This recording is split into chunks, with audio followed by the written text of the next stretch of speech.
যুক্তরাষ্ট্র কোনো ছেলে খেলা নয় উল্লেখ করে বিএনপির স্থায়ী কমিটির সদস্য সালাউদ্দিন আহমেদ বলেন, কোনো একটি দলের ইচ্ছা পূরণের জন্য জনবিচ্ছিন্ন সিদ্ধান্ত নেওয়া যাবে না। সকালে এক আলোচনা সভায় অংশ নিয়ে এই কথা বলেন তিনি।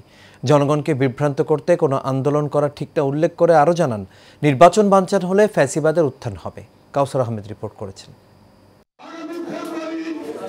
ন্যাশনাল ডেমোক্রেটিক পার্টির ৩৬তম প্রতিষ্ঠাবার্ষিকী উপলক্ষে আলোচনা সভায় অংশ নেন বিএনপির স্থায়ী কমিটির সদস্য সালাউদ্দিন আহমেদ। এবং ২০২৪-ও একবার ওই নির্বাচনে শেখ হাসিনার আমলে নির্বাচনে যাওয়ার পরিকল্পনা হয়েছিল। এ সময় সালাউদ্দিন আহমেদ বলেন, এই সরকার সংবিধান পরিবর্তনের ক্ষমতা রাখে কিনা সেই সমাধান সুপ্রিম কোর্টে হতে পারে। যারা পিয়ারের দাবি জানাচ্ছে তাদের সেখানে যাওয়ার অনুরোধ করেন তিনি। আমরা সুপ্রিম কোর্টের মতামত চাইতে পারি, অ্যাডভাইজারি রুল দেওয়ার ক্ষমতা আছে, সেখানে যাই।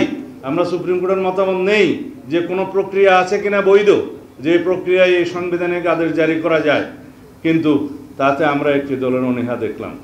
আমরা যখনই একটা বৈধ প্রক্রিয়ার কথা বলি তখন তারা বলে জনগণের অভিপ্রায় এখানে চূড়ান্ত। হ্যাঁ, জনগণের অভিপ্রায় চূড়ান্ত। জনগণের অভিপ্রায় প্রকাশিত হয়েছে গণ অভ্যুত্থানের মধ্য দিয়ে, সেই অভিপ্রায়ের মধ্য দিয়ে এই সরকার প্রতিষ্ঠিত হয়েছে, সঠিক। কিন্তু এই অভিপ্রায়কে বাস্তবায়নের জন্য তো আমাদেরকে সুপ্রিম কোর্টের দ্বারস্থ হতে হয়েছে। মৌলিক সংস্কারের জন্য যেসব বিষয়ে রাজনৈতিক দলগুলো একমত হয়েছে সেগুলো নিয়ে এগিয়ে যাওয়ার আহ্বান জানিয়ে বিএনপি নেতা বলেন, রাজনৈতিক দলগুলো এক অপরের বিরুদ্ধে কথা বলবে, কিন্তু জাতীয় ইস্যুতে একমত হতে হবে।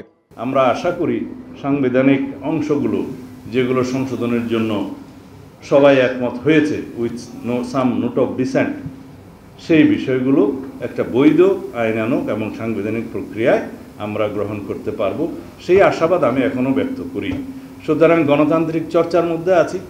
আমরা তর্ক করব, বিতর্ক করব, বহুমত পোষণ করব, আবার জাতির স্বার্থে জাতীয় ইস্যুতে আমরা ঐক্যমত পোষণ করব। এটাই গণতান্ত্রিক যাত্রা।